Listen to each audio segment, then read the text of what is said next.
morning, millennials. Welcome back to the Morning Toast. Happy Thursday and good morning, Jackie. Good morning, Claudia. Happy Thursday. That feels like a Tuesday. Wow, acknowledge this space. It's so rare to not only get a short week, but a 3-day one for us at that. It's just such a beautiful time, you know, even though it's raining here in New York. Whatever. On the way down from the weekend, it's just important to acknowledge these spaces. I just feel like we had a 3-day weekend, but most people had a 4-day work week this week. And I think that what we're learning is that this is how life was meant to be lived.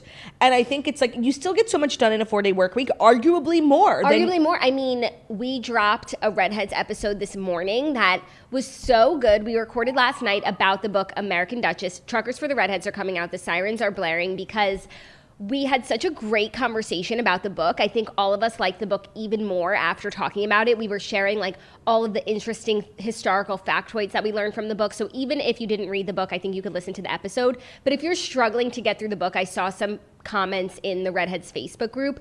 Keep going. Just keep going. I know it can lull, but you want to get to the end. And then I think once you see the big picture, you'll really like it. Do you think you're only saying that because the book was your selection? Like, I would say that about if I chose the book, but if someone else was like, I'm like, no, I'm not finishing this. No, because the other girls all said like they would never have read a book like this, but they're so glad that they did. Okay. And if they had picked it up and been like, oh, no, like at, 10% be like, this is not for me. But they had to finish it, and I think because when you do finish it, you have such an appreciation for the story, for the woman, and then you listen to the episode, and it was such a fun one. So the Redheads, it's never too late to join, and I would argue you should join on this book. If you love Downton Abbey, if you love Bridgerton, this is the book for you. I think there's no better time to become a redhead than at the tail end of a 4-day work week. I think that's like a famous proverb, correct? Yeah, and especially like as we're heading into summer, you need a beach read. I don't know what you like to read on the beach, but there's something for everyone over at the Redheads. There's something for everyone. Rebecca just announced her new book choice, and it looks really good. It has an amazing rating on Goodreads. So we're just chugging along here at the Redheads. Chugging along, chugging along. I'm chugging along as well, even though I almost got taken out last night by a migraine. I went to the Knick game, which is so fun. I haven't been in so long, but I really forgot that like literally every time I've ever been to a Knick game, I get a migraine. It's like a migraine minefield. It's like it's probably because of the noise. Bright lights, strobe lights, so much noise, and like because it was a playoff game, like it was so loud. I left with the worst motherfucking migraine of my life, but it was worth it because first of all, me and Ben made it on TV, and not even MSG local. We made it on TNT, NBA on TNT, and we were looking okay. Second, I had amazing chicken fingers. Like chicken fingers at Madison Square Garden just hit different. They're so good. And 3, like, Ben was so happy that I finally agreed to go to a game with him. So, like, we all won, except for the Knicks. They obviously lost and put themselves out of the playoffs. Conference. Yeah. But a good time was had by all. There were so many celebrities at the game. Like, literally, I've never seen... They always do, like, Celebrity Row. Yeah. And it's, like, always Tracy Morgan, Mariska Hargitay, and, like, one other person. But Tracy Morgan was there, Mariska Hargitay, and Peter Herman were there. And also, last night was the series finale of Younger. Oh, wow. So don't spoil it if you've seen it, but I'm going to go home and watch it. I watched last week's episode yesterday. So I'm so behind. It's honestly, usually when a show I like ends, I get really sad. But after watching the season, it's certainly time to go. Yeah, and did you tell Peter that when you saw him? No, but like, honestly, I kept thinking, I was kind of like ish close to him. I'm like, if I ran into him, I'm definitely going to be like, I don't know if you remember me, but like you were on my podcast and we fell in love. Yeah. Maybe I wouldn't say that in front of Mariska though. Yeah. So I think he would remember. Chris Rock was there. Okay. So many like Jets, former baseball players. The people were going nuts. I had no idea who they were. They didn't put her on the screen, but Emily Ratajkowski was there. Okay. Michael J. Fox, obviously. And it's actually, well, never mind, I'm taking back what I said. And some other guy from The Sopranos who I didn't know, but I think his name was Michael, and everyone like went wild. It was just, I was thinking like, do other basketball teams have this many celebrities at their games? Like, no. Well, it had to be in a star-filled city, so I'm sure in LA, yeah. Atlanta, yeah. Yeah, but like Miami. you go to a Milwaukee Bucks game, like there's no celebs. There might be one or two, maybe some locals, maybe they're playing a team, maybe someone's in town. Yeah. It just depends. But New York is a star-filled town. It was like... Duh, because we live here. Because we live here, yeah. It was like stars. Celebrity Row presented by Douglas Elliman, like every single time out. I'm like, there's another celebrity. Like it was crazy. It was so fun. That's so fun. I'm so glad that you went. Yeah, no, it was a good time. A good time was had by most. Except for, obviously, like the people playing for the Knicks. Very sad for them. Shocking that this team, I know I'm no basketball analyst, but shocking this team even made the playoffs. Like, no offense, like what were they doing? And now that I know all about it, like justice for Julius Randle, so cute by the way, like kind of loved him.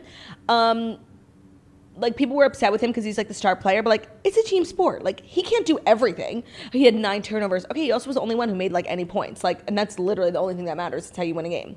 So it was just, like, frustrating. I don't understand how this band of yellow belly losers made the playoffs because they were so bad. Like, it was, like, embarrassing to, like, be a part of this franchise, be wearing a jersey. Well, imagine how your husband feels. Oh, my God. And I was trying to, like, give him, you know, some will to live. Because Ben has been a Knicks fan for so long. They haven't made the playoffs in 8 years. And of course they weren't going to make it past this round. Like, Trae Young and Bogdanovich, like, they were so good. Like, they literally couldn't miss. And so I'm like, Ben, we were never making it out of this round, like, alive. But you should just be grateful that, one, you for got... the experience, the memories. The memories. And Ben is the only person I know. There were 5 playoffs games. 3 of them were in New York, and Ben went to every single one of them. So, like, you got to experience wins. You got to experience losses. Like, that's just a part of life. And honestly, that's just a part of being a Knicks player. I'm a Knicks fan. So, like, just be grateful. Yeah, no, it seemed like it was a fun time for the fans, and, like, be glad with what you got. Yeah. You know, be happy with what you got. And it was literally like a Jewish... It's the one I wanted. High school reunion. Like, literally every Jewish person I'd ever met was at the Knicks game. It's literally, like, it should be sponsored by Yeshiva University. Like, it was literally, like, Jew Central. Nice. Yeah. Well, that's really fun. Glad that you did that. Yeah. I mean, it was annoying because I got home late and then I had to watch Beverly Hills, but it was worth it because it was such a good episode. It was such a good episode. I had such a busy, hectic day yesterday because of all my reading that I had to catch up on and then doing the outline for the episode and recording with the girls. But it all turned out so great. And hard work pays off. I honestly, like, miss the book. Like, you know the feeling. Of course. So Redhead's Did you dream about now. it? Did I dream about it? I did the night before when I was in the middle of the book. But the new episode is out now. When we're done here, head over there, check it out. You know, poke around on the Redheads. See what books are out there. Like, you're probably thinking, no, I don't read. Like, that's not for me. But, like, why don't you read? That is a great question, one in which I used to ask very frequently. You could read. Like, just try it. Yeah, even though I'm on, like, a downward spiral now. I, like, started, like, 4 books in a row that I just hate. Me too. We Were Liars sucks. It happens sometimes. It's part of the journey. So annoying. You'll find a book that hits. We're going to read Malibu Rising next. Yes. Not for Redheads, just like you and I are going to read it. And so I think that's going to be great. Me too. That's our girl, Taylor Jenkins Reid. I'm thinking of, like, taking, like, a relaxing weekend. I say that now, but I really just, like, don't want to be hungover. I hear you, my friend. I know. So I think I need it, like, for my soul. No, it's so nice. I know that you're not going to stick to it. No. But it's nice that that's what you want. Well, I am hosting Shabbat dinner at my house, so I really can't do anything Friday night. So I'm 50% of the way there, unless I get drunk at Shabbat, but... Never know, anything can happen. Don't count out. You're the Countess. You're meant to get drunk at Shabbat. I'm just, like, meant to get drunk, period, you know? Where's the weirdest place you've ever been drunk? I don't know. Me neither. I didn't have an answer. I just was, like, wondering if you had one. I haven't thought about it long enough. I'm sure there's a weird answer. Yeah, I think, like, Ben's been drunk at a funeral, which is, like, so disrespectful. Well, it depends if it's, like, it depends on the culture. That's true. Sometimes it's immensely It wasn't a celebration of life. It was, like, a full-blown funeral. Got like it. a tragic accident, you know? Yeah. Okay, yeah. cool. And that's my husband.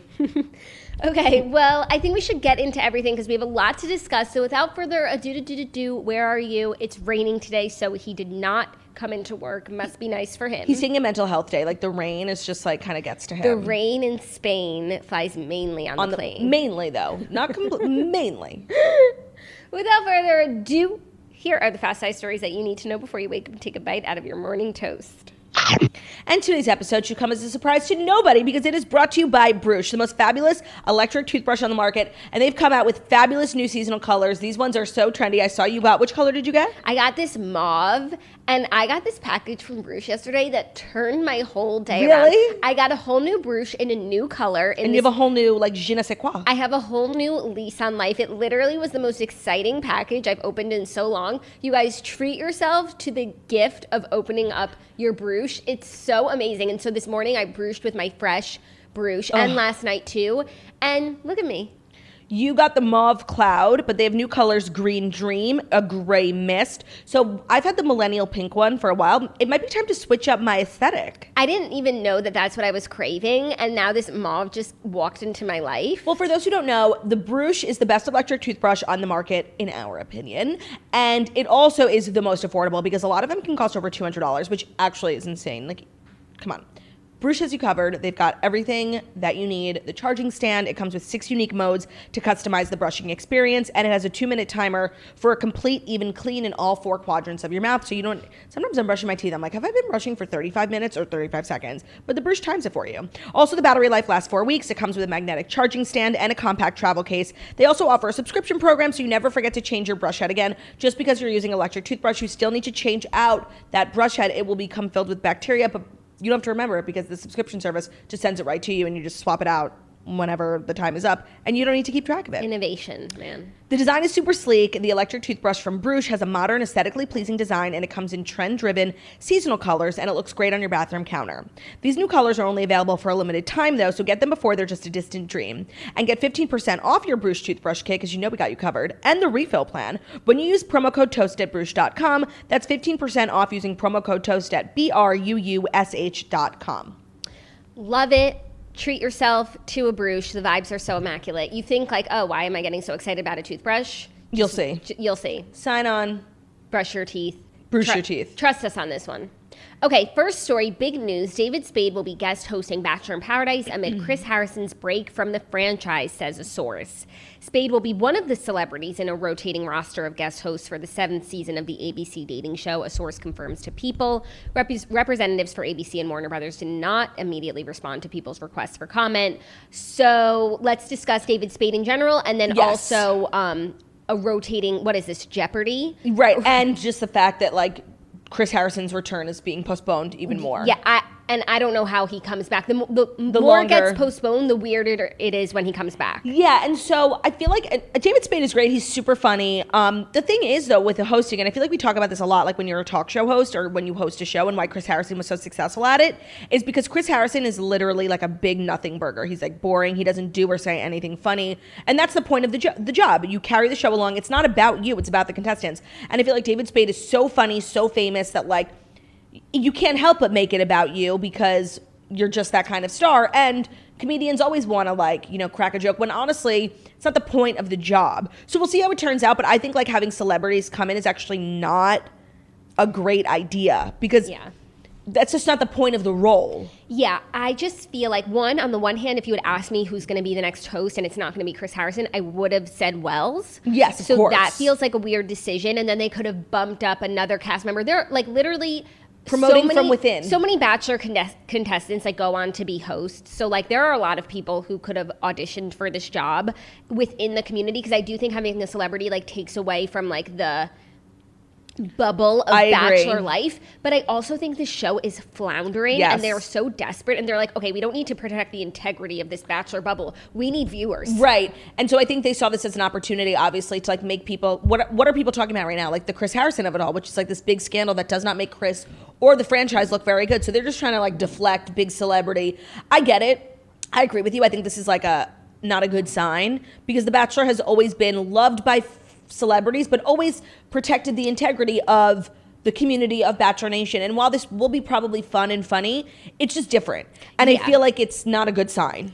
Yeah, but Bachelor in Paradise is a very funny, silly show. So that's true. It's not like it's David Spade hosting The Bachelor. Yeah. So we shall see. It's just weird. Like I'm not. It is weird, but I did plan on watching Bachelor in Paradise because it is better. And that's it for me. No Bachelorette. Oh, definitely not watching Katie's season. Oh, Katie's season comes first. Yes. It, like, is premiering soon. So it's premiering next week. Like, we get a break. But I will be watching Bachelor in Paradise. But if you're looking for Katie's season commentary, someone to make fun of it endlessly, The Snatchler will be returning to Toast News Network. She's back for the new season, and it'll be dropping every week. Nobody likes a roast quite like The Snatchler. She literally posted on her Instagram today, like, not looking forward to The Bachelor premiering next week, but so excited to get The Snatchler back just so I can see Nicole and we can make fun of Katie. Oh, my God. Yeah, like I can't wait to listen. It's going to be harsh season over at The Snatchler. Oh, we love harsh season. We do. And then also the second part of this whole conversation is like, let's discuss the fact that Chris Harrison is not returning. Like, ever? Question mark? Yet again, I don't know. I don't know how he returns after this. I feel like he doesn't even want to. Like, but what is he gonna do for work? I don't think he like needs to work. Jealous. Yeah. I wonder if he'll still have an executive producer credit on the show. For sure. I think he's still probably making money and will continue to make money off of the show. Seasons. Yeah. I don't know like what his finances are, but I feel like he's totally fine. Remember when he wrote a book, like a fictional book? Yeah, like Nicholas Sparks. Yeah. I'm sure he's fine, but like for the rest of his life, I don't know. I mean, he went from having like the most ideal job in the country, like very little work, not year round, universally loved and adored by literally every human being. He went from that to literally being like the most divisive character in all of pop culture. Like an extremely unemployed.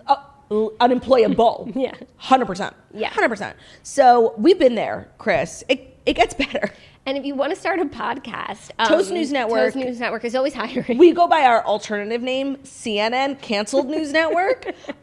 We would literally love to have you, because if you're canceled, then you're for TNN. Then you are for TNN. Okay, you ready for our next story, a little wine news? Wine news? Yes, Bethenny Frankel is launching Forever Young wine after her Skinnygirl success. Yes, I saw this like TikTok where she announced it. And I feel like Bethenny's had a lot of success, but none of it has been on TikTok. And whoever she hired for Big Shot, I won't spoil it, is not helping her with the TikTok. And she either needs to have a complete 360 because it's ruining her brand, or just get rid of it completely. No, but like on Big Shot, they could barely wrap their heads around Instagram. A photo shoot. Instagram and Twitter. Yeah. They didn't even introduce TikTok into the mix. It's clear they in her need content. Brynn doing the TikTok. No, I believe that she is. That's literally what I'm saying, because they're like all from her house in the Hamptons, and I'm sure it's just like her and Brynn in the house. I don't think her assistant is like staying with her, and Brynn is recording the content. Okay. Well, her latest ferret follows the success of her Skinnygirl branded products. She said, "Can lightning in a bottle strike twice? I cracked the code in the spirits business once before. My little cocktail baby was the fastest growing liquor brand in history at the time. I paved the way for many other media personalities to launch their own cocktail brands and created a new category.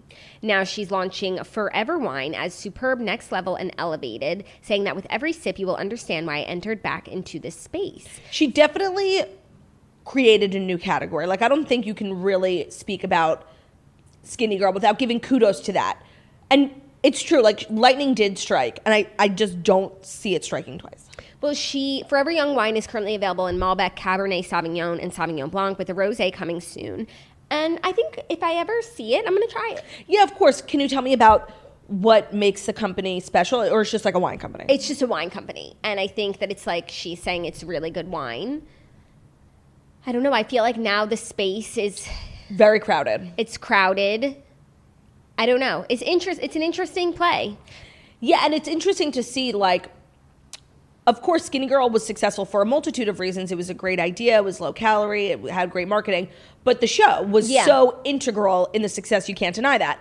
And now she's not on TV. Yeah. So I wonder what that means for the success of this new company. Right, but she has the built-in platform already. Huge. So I think I'll be surprised. Just like I was surprised when you said that Skinnygirl's shapewear is their biggest. That was shocking. Vertical. I would never have guessed that. Me so neither. I think Bethenny has like business things happening that we don't see. Yeah, same. But I do think that still to this day, like, her biggest hit was the Skinnygirl cocktail. Yeah, because collection. it's sold. Right. So we'll see, but very interesting. Very interesting. Okay, next story. Meghan Markle and Prince Harry's top baby girl name prediction has a hidden historical meaning. So people are predicting what Meghan and Harry's baby girl's name is going to be. So I wanted to get your thoughts, and I'll share my own, about what we think the name is going to be. Most people are saying they think the name will be Phillipa, as a tribute to Prince Philip. And Phillipa is like a royal name. I don't think that's going to be it. I don't think it's... I see why people would think that. I don't think that's going to be it. I would like to know what you think it's going to be. Well, let me just say, Meghan and Harry are, yes, royals, but now they're really like Hollywood celebrities. And no offense, like, Philippa's just like not going to cut it in the Hollywood school districts. Oh, it's also Pippa Middleton's name. Oh, Pippa's cute. Pippa is cute.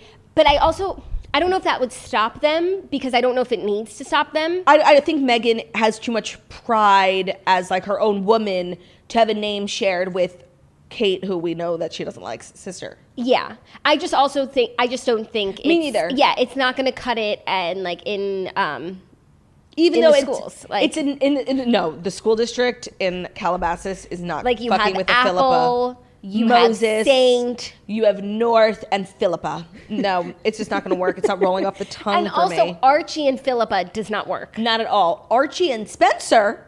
You think it's going to be Spencer. Of course, after Lady Di, I got that vibe after the Oprah interview. I do believe I said it on the podcast first, so like just in case I'm right, I just wanted credit.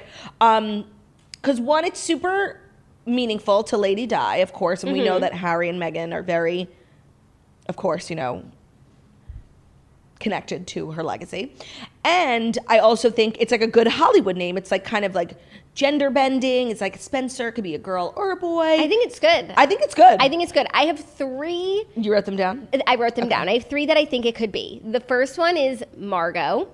I think like Why? named after Princess Margaret, but they're obviously not going to name her Margaret. So I think Margot is a fresh take on that royal name. I mean, Margot's an absolutely stunning name. I've never met a Margot who like I wasn't intimidated by. I think it's modern. I think it could be. I like that. Then I added just a classic royal name that is just classic, which would be Alexandra, and they can riff off of that. Too basic for a Hollywood A-list couple living in Calabasas. But Archie and Alexandra, very So sweet, cute. very So sweet, cute. and very royal. Yeah. And then the third, which is another royal name, not as big in like Britain, but just a pretty name that has royal ties, Sophia.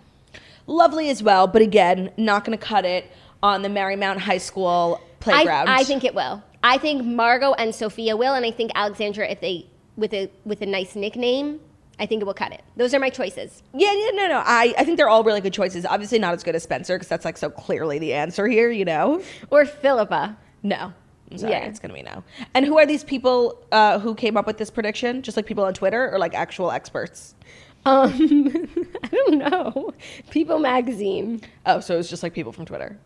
Yeah, I guess so. Or maybe it's like the odds in the betting world. Yeah, I mean, a lot of people aren't even bringing it up, but I think Spencer's like, so when you were going to say like people have come to a conclusion like what the name's going to be, it's like obviously Spencer. No, but like Prince Philip just died. This is the Yes. first child being born after his death, like Phillipa. Yeah, but you know, people in the UK need to be a little bit more creative because like Philip like is a boy's name, and I think they're just like trying to make it a girl's name. And you know, like when you're speaking Spanish, you just change like the O to an A, like Philippa. Like it's just not a name. Filipina?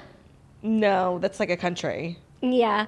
You can make it like Phyllis. Phyllis. Yeah, stunning. That's the one. Stunning, gorgeous. Phyllis at Marymount High School. Phyllis Markle. Mountbatten, Windsor. Phyllis Windsor. Actually, Phyllis Mountbatten. Okay, they're not going to call her Phyllis Mountbatten Windsor present in school. Like, Yes, they will. it's going to be Philly Windsor. Yes, they will. Stunning. Very stunning. Or no, I was thinking maybe also May, but she'll be born not in May, so. May's ugly too. But May no is offense. May is a historic Oh, is royal it? name. Yeah, Queen Mary's name was May. Got May it. of Tech. Got it. It's funny when we talk about names because like we have so many listeners and Yeah, like, and we're offending people. Yeah, like we have toasters named May, so I'm like May's ugly. No, but- Justice for the May toasters. I take that back. It's actually quite a lovely name. Did you even say it was ugly? Because I don't think that it is. I do believe I said that. Yeah. Oh, okay. Well, I disagree. And also, I'm sorry, but I don't take back what I said to the Phillipa toasters. Even though I'm like almost certain you don't exist. If you do exist, like come on the show. Come on the show And tell us also- what it was like growing up with a name like Phillipa. But Pippa, like So cute. There's just so many nicknames. Like if you have a great nickname, it doesn't even matter. And Yeah. that's really what it's been like for the royal family. Like they all are named the same thing Yeah. as like their fathers and their grandfathers, and they all have these nicknames like Albert, Bertie. Right. There's one Queen Victoria had 7 kids, and the last one they just called it baby. Love that. My Yeah. Uber driver today had 7 children, and 4 of them were named Claudia. Ooh. Yeah. 4 of them? Yes. 4 of I got in the car and he was like, Claudia? I'm like, yeah. He's like, oh, it's my daughter's name. And he's like, I have 4. I'm like, oh my God, I'm one of 4 also. He's like, no, I have 7 kids, but 4 of them are named Claudia. I'm like, stunning. Like, I've never heard of that. interesting take on a modern name. Yeah. Also, what I was just about to say, what were we talking about? Names. Oh, Names. I think the name Elizabeth is like really pretty, but I think it's like the best name for nicknames. Like there's literally so many. Betty, Lizzie, Liz, Lizzie, Lisa, Lisa, Beth. Beth. There's so many. Yeah, and it's been Timeless. around for so long that you don't have to worry that it's going to go out of style. Timeless. We Yeah. never go out of style. We in the never words go of out of Taylor Swift. style. And I guess like someone could be named Victoria or a take on Victoria because they don't have that in the family right now. I thought that's what you were going to suggest as well. But the thing is, I like, just don't think that Meghan and Harry have enough reverence for Queen Victoria. No, it's not even Queen Victoria. I just think that like it's been made clear like they have annexed themselves from the family. Like they don't want to be royals. So I don't think this royal name lineage, they give a shit. Right, I agree. Even though Archie was born when they were still royal, so they had to abide by the rules. I agree, but that's why I think they're going to choose a name with a loose royal tie-in that is modern and pretty on its own that they like regardless. Like Spencer. Unlike Phillipa. Oh yeah, it's too obvious. Like I'm going Margot or Sophia. Okay, those are both stunning names. Stunning. Archie and Sophia. Love to see it. Sophia with an F, by the way. That was a good joke. Okay, by the way, speaking of stunning things, today's episode is brought to you by Hair Food. They offer simple superfood-inspired products that will make your hair look and feel amazing. Whatever hair texture or hair type you have, Hair Food has a recipe for you. In addition to their beloved, nourishing coconut milk and chai spice collection, you've got to try some of their new recipes, like the apple cider vinegar hair rinse, which is perfect for days when your hair needs a gentle cleanse before conditioning, the turmeric and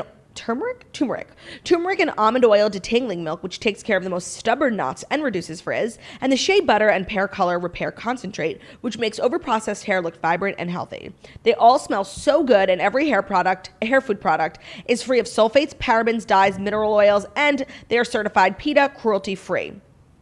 So it's so nice when you like hear good things about certain, like everyone's always like, you have to use apple cider vinegar in your hair, and I'm like, what? And then there's literally a product for you. Also, the turmeric and almond oil detangling milk is so fabulous because detanglers are not just for children. So if you're looking for nourished, healthy hair, it's got to be Hair Food. Look for it at Amazon, Walmart, and Target. That's Hair Food at Amazon, Walmart, and Target. Love it. I love Hair Food. Wait, before we get into the next story, have you seen the commercials for the show Why Women Kill? No. It's on Paramount Plus, and it's from the creator of Desperate Housewives, and it looks Mark like... Cherry? No, I think it's probably like a lesser-known creator. Oh, so it was an assistant on... For sure, but it looks like something we would like. So I agree. Just want to flag that for you. It sounds like a show that already had come out. It's not new, is it? No, it's new. It hasn't come out yet. It's now streaming on Paramount Plus. Not an ad. Just wanted to flag that for you. I just think that... Because I've seen the commercial twice, and it's like Mad Men vibes. Okay. Oh, you know what I started last night? The Halston series on Netflix. Yeah. I started watching the wrong one. Everyone's like, watch Halston. I'm like, okay. So I go to Apple TV, and the first thing that comes up is this boring ass documentary on Amazon Prime. But then I actually did have like a good foundation of knowledge about like who Halston was and like the whole thing. It's pretty good actually. It's who plays? He's like a famous actor who plays Halston, and he's like very talented actor. He's just looking it up. Being such an actor in the, you know what I Ewan mean? McGregor. Yeah. He was in Beauty and the Beast, right? Yeah. I think he was the Clock. No. That was a different McGregor, I believe. Okay.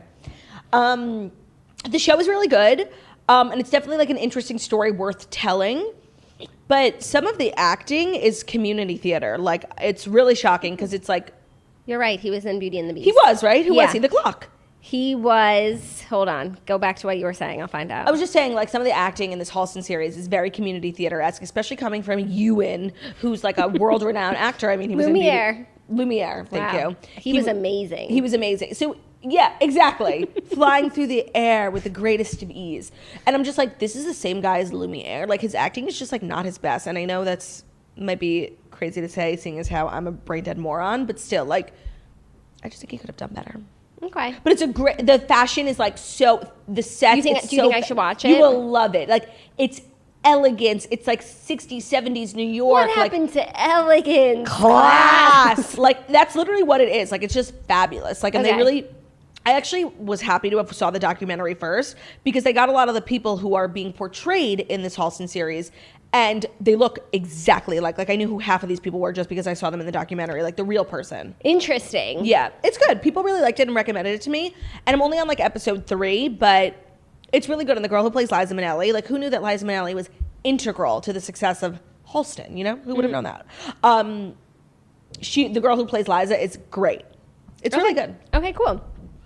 Next up, a little sports news that's so crazy that we promised to update you on. Churchill Downs bans the Kentucky Derby winner Medina Spirit's trainer for 2 years after the horse fails 2 drug tests. Wow, Bob Baffert had convinced me, but apparently this horse is on drugs.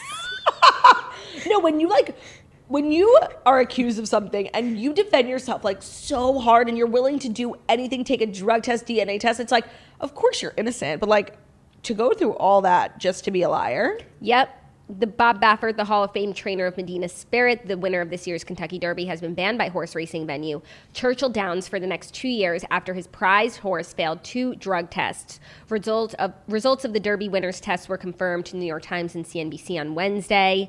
The horse had 2 positive drug samples of banned steroid drug betamethasone from the day of the Derby in May. So what happens to the title? Does it go to someone else? I don't know. And honestly, being banned for 2 years is kind of like a slap on the wrists. Mm-hmm. Because, like, once you know, what is the word I'm looking for? Tamper with the integrity of the race, you obviously have no respect for horse culture. Yeah. Therefore, I think you should receive a punishment slightly harsher than a 2-year suspension. Yes, I would just say I do think this man has respect for horse culture because he's like dedicated his entire life to it. I don't know. I don't know if I would agree with that. Why was the horse on drugs? Right. Like, justice for the horse. Like, there's so many things to unpack here.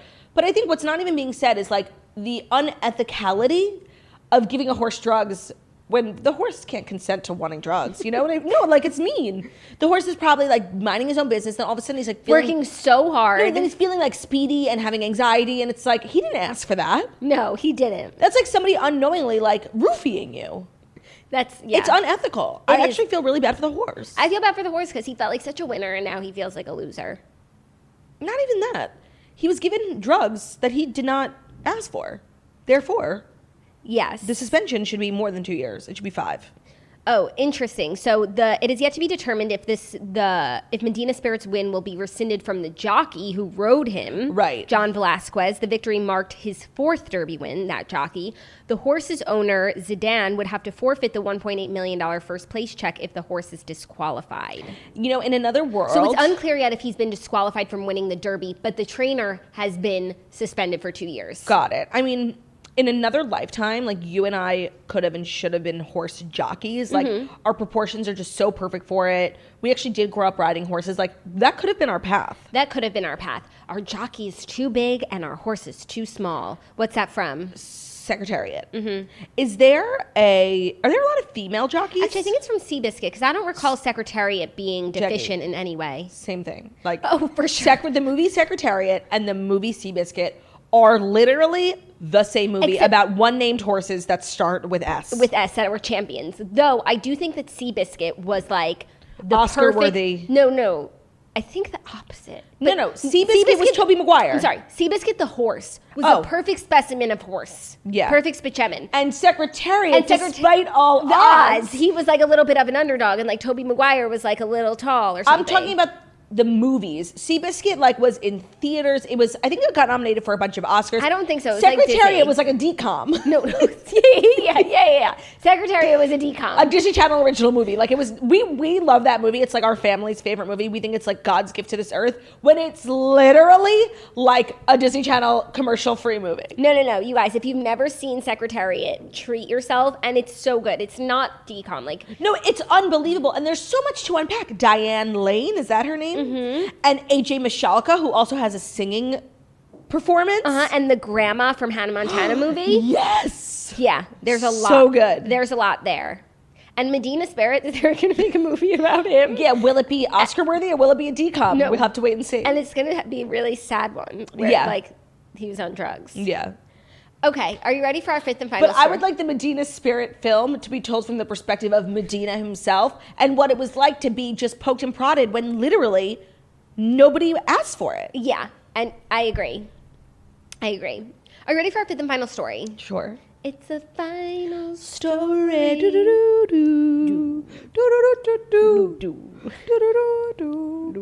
Okay, and this is going to lead us into our Beverly Hills recap, but Erika, Jayne, and Tom Girardi's legal scandals are at the center of a new documentary. That was fast. This may not be the biopic Erika Jayne was hoping for. The star of Real Housewives of Beverly Hills and her estranged husband, Tom Girardi's legal scandals, are the subject of a new documentary called The Housewife and the Hustler. ABC News Originals film centers around how many around the singer and her lawyer ex and the implosion of their carefully maintained image. The filmmakers were able to obtain voicemail messages, court records, and a never-before-aired deposition tape of Girardi, according to ABC News. Oh. Yeah, also, Heather McDonald is in it. I know, I saw that. I'm really shocked that this turned around so fast because, first of all, like, there's yet to be charges dropped. Like, yeah, the story is still being told. So this is a little premature, in my opinion. Yeah. But I'm still going to watch it. Yeah. When I first was watching the trailer, I was like, oh my God, is this an episode of American Greed? And then I was like, oh no, it's The Housewife and the Hustler, which also sounds like a rom-com. 100, The Beauty and the Baker. Like, it's literally The Beauty and the Baker. But I guess it will end with, like, you know, Tom has now been in, blah, blah, blah, like with a little text on screen. Yeah, it's a little premature for sure. And the name is super bizarre. But when I saw it, I thought this was like a fan edit. I'm like, this is like, the name is so tacky. And I'm like, this is obviously like some housewife fan like made this video. But then it turns out it's like fully going to be on Hulu. Yeah, on June 14th. And so it's going to be really interesting to have this information like about the facts of the case while watching it play out on Beverly Hills. But, you know, somebody did chime in, somebody who I did not expect to hear from on this matter, but Leah Black from The Real Housewives of Miami, whose husband is like one of the biggest lawyers in the country. He's like a Tom Girardi. Yeah. What was his famous case? Something about JFK? Hold on, I'll tell you. It was a famous one. Roy Black, because I want to find... Oh, here. And this is what she said about the Erika Girardi of it all. She said, I hope people keep an open mind about Erika, #RHOB. The law partners / accountants didn't know. The California bar didn't know. The creditors didn't know. The city lavishing husband with awards didn't know. So why would people assume a singer / dancer with no background in law and finance should know? Be nice. Okay. So Leah Black has spoken, and honestly, I respect her opinion. He's known for his gaining an acquittal in 1991 of William Kennedy Smith on charges of rape. Ooh. That's the case from that he met his wife at. Is it? Like, because she served on the jury. What? Right? Leah Black served on the jury of a case of the big one. Gotta get on a jury. Oh my God, that's crazy. That's what I remember. They are so rich. Yeah. And they've been married forever. Mm-hmm. Wow. I bet she was happy she got served that day. Woo. Yeah. I mean, I can't find it now, but that's what I remember. But correct me if I'm wrong. That's so interesting. The Housewife and the Hustler, June 14th, Hulu. I'll be watching. 100%. Yeah. It's like research. Love that Heather McDonald is in it. I know. She's a perfect person for it. She is. Like, she is a commentator on the subject. And that actually makes me think, like, this is going to be a well-done documentary because they had the foresight to put Heather McDonald. She's so funny, and she really knows everything. Yeah. And she's, like, she's been watching. Lizzie Calabasas. Like, she knows it all. Yep. Huh. Well, that is a great segue into our Real Housewives of Beverly Hills recap, which is brought to you by SolarWave. We started using their advanced skincare wand a few weeks ago, and we can't imagine our life without it. We've noticed a huge difference in the texture, brightness, and radiance of our skin. And what we love about the SolarWave wand is that it combines 4 different skincare technologies, including red light therapy and microcurrent, which are backed by decades of science, so you know it's not a gimmick.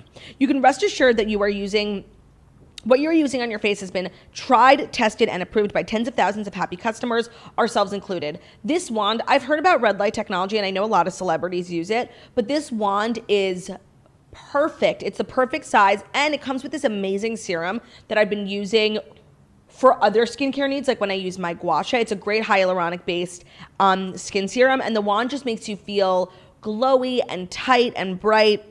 It's super lightweight and portable, so you can throw it in your purse or carry on with you when you travel. It feels amazing on our skin, like a luxurious facial massage that leaves us with an instant glow. So if you want to get your skin summer ready, use our special code at checkout to get $30 off for a limited time. They also offer a 30-day risk-free trial and free expedited shipping. Just go to MySolarWave, that's MySolarWave.com, and enter the promo code TOAST for $30 off.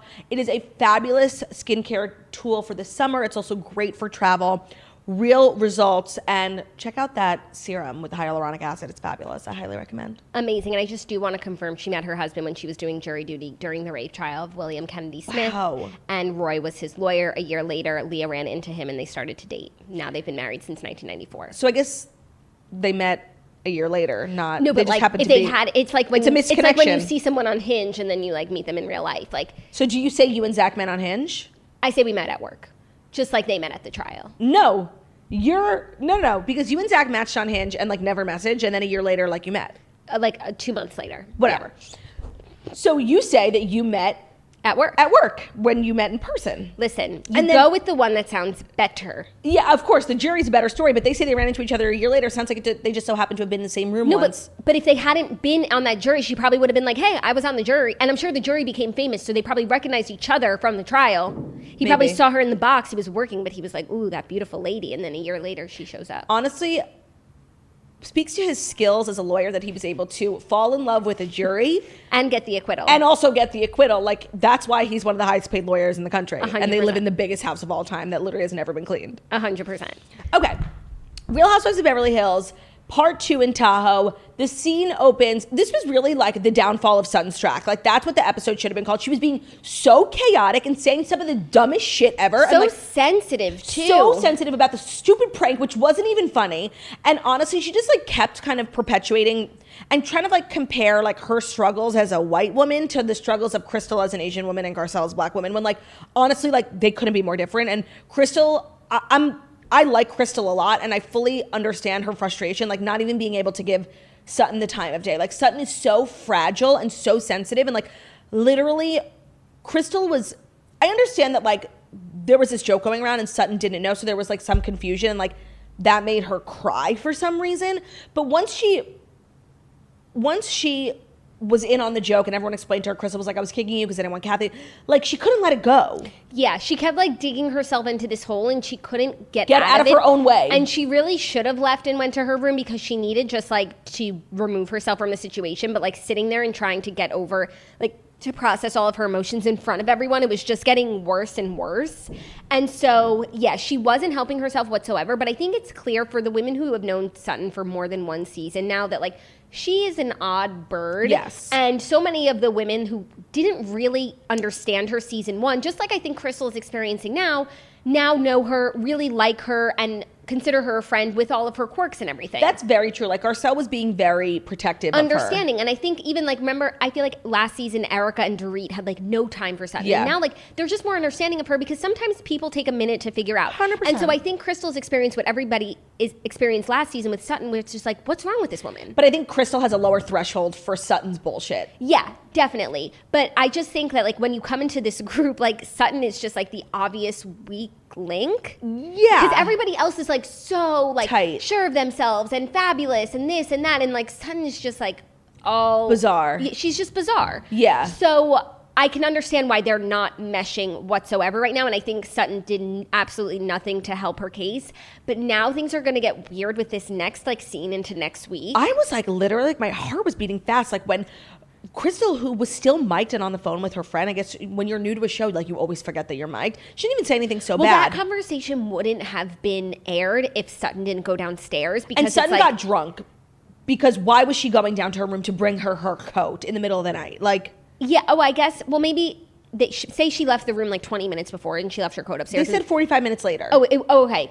That tracks. So she might have just been like trying to like be helpful and extend an olive branch. You know when like you get drunk and you just want to help everyone? Yeah, it was just like a weird thing to do. It was just really weird. And then especially considering next week we find out that like Crystal was naked and she was just complaining on the phone how like she thinks Sutton is so weird and like and coming for her and creepy. And then she walks in and she's naked. So like, no, it's weird. It's a weird dynamic, one in which I don't think we've ever seen. And last week we were saying how like we really feel like we don't get to know like Kathy Hilton at all, and I feel like this episode was like a decent amount of Kathy Hilton time, and like I don't know, I kind of lived for her. Like she just literally did not go on that torturous trip that took like an hour to get to and an hour to get back, and the women were like beat when they were done, and she just like slept till 12. She drank a Red Bull because she thought it was a soft drink. Like she was being funny, so I feel like I still don't know a lot about her, but she brings like a levity and like a fun, like the prank was her idea. She brings like a good vibe, and I actually think Kyle's like very relaxed around her. Yeah, not like she was with Kim, because I always felt like she felt like she had to protect Kim, whereas like Kathy is a grown woman and she knows how like and what Kathy she's can doing. hold her own and like socialize without the help of Kyle, but I think Kyle likes having her cool older sister there. It makes Kyle feel cool. Yeah, definitely. I just like really, and she wasn't even in this episode, but the previews for next week when they like get into the Denise stuff again, and Lisa Rinna just says again, like, no, I was so wrong. Let's move on. No, like you literally ruined someone's life. Like, can we take a breath and like, let's discuss it? Like the way you always want to own it, Lisa, like other people. No, but here's the thing, like she is owning it. But it's like, okay, so now what's the repercussions? Repercussion. Like, what about Denise? Justice for Denise. Like, you can't, she just like thinks she is owning it. You're right. But like, there's no. It's like, it's so weird. It's such a weird feeling to like, to have someone be so wrong and damaging to someone else's life and then also like take full responsibility. But like, there's no emotion. Yeah. It's a weird tactic. Yeah. No, it's brilliant because nobody can say you're not. I know. I need Garcelle to keep going. No, to bring Denise into the fold because Lisa Rinna needs to say this all to Denise. Right, so it's so easy. That's what it is. It's so easy for Lisa to like completely own it, say she was wrong. She was the leader of this whole movement with all the girls when Denise is not around. Say it to Denise. Yeah, and bring Denise back on the show. Bring back Denise. I'm not over it. No, justice for fucking Denise. Yeah.